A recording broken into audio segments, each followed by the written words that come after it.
me to like my next question is like, you have a pretty like diverse background, and I mean, obviously your last name is kind of alluding to it a little bit, right? So, Oh like, yeah. so let's get that elephant out the room real quick. Like what kind of home bringing and what kind of background, and can I talk about like your nationality a little bit? Mhm. So my mother was Jamaican, and my father was part Jamaican and part Chinese, pretty much Vietnamese. Mm-hmm. Um, I didn't have my father in my life. I only met him like one time. So I was raised more by my mother and raised more by my mother and by my grandmother. Mm-hmm. And it's basically a Caribbean family that we had. Hold on for me for 1 second. Yep.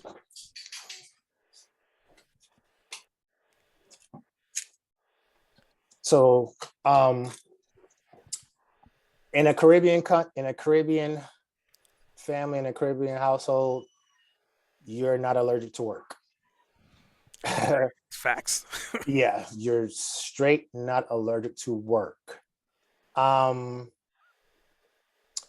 you work since you can basically get up and say if you get up and can lift about 5 pounds, guess who's taking out the trash? You are. Um, guess who's cleaning?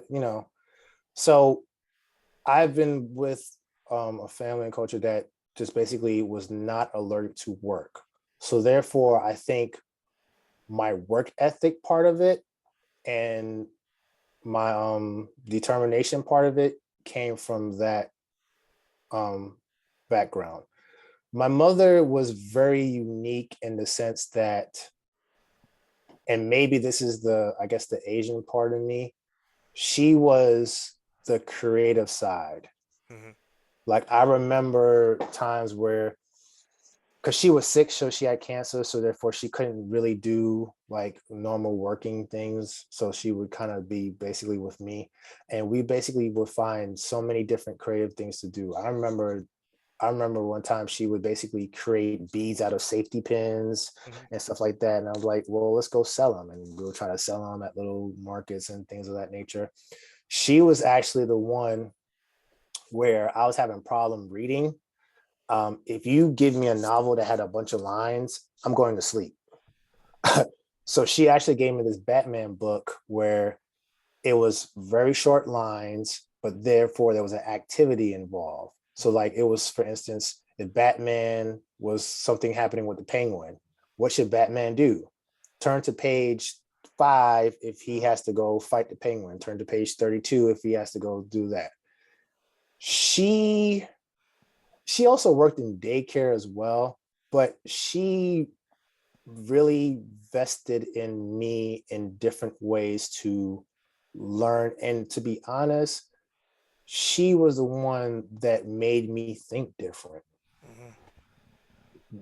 Being a kid who has a single mother who has cancer and who's sick, and the things that I had to see and the things that I had to go through, and for her to be vested in me and the different ways to be vested, um, that really was the turning point in everything.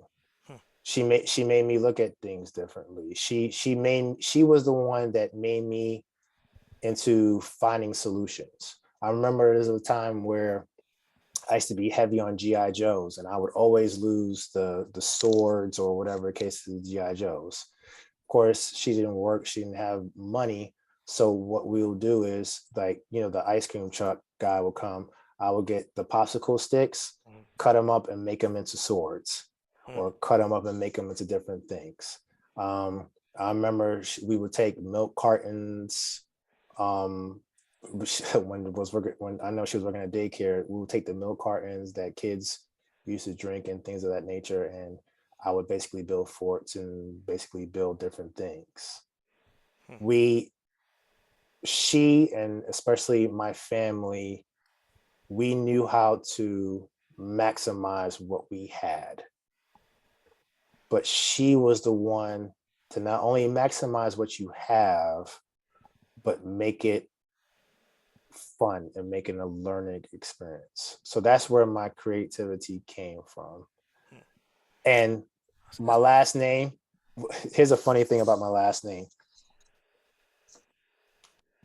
When I was doing video production work, and when I was doing video production work, and I think that LinkedIn was not the big at the time, or whatever the case may be, but I purposely did not put my face Hmm. nor anything of how I looked on social media. And when people would refer me, they're like, okay, yeah, Nicholas who, he's great.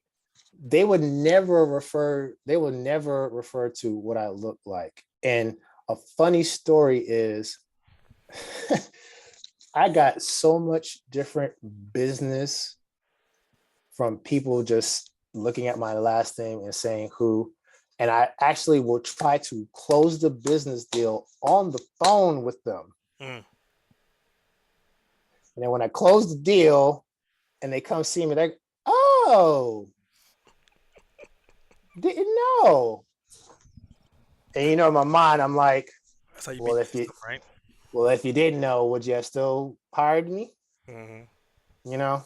So yeah, that my last name, even though there's many jokes and bad jokes about my last name, who it I took it to my advantage as well. It's definitely interesting. I mean, like hearing that, and you always hear about like mixed nationalities and stuff like that, and like Uh-huh.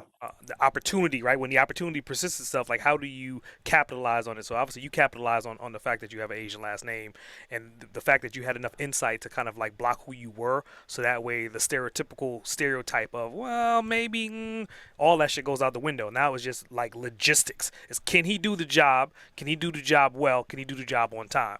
And once Mhm. that was out the once they closed the deal, there's nothing else they could say at that point in time. They can't really renege on it. But, if they could, they probably would. But ideally, Mhm. you did the job and you move forward.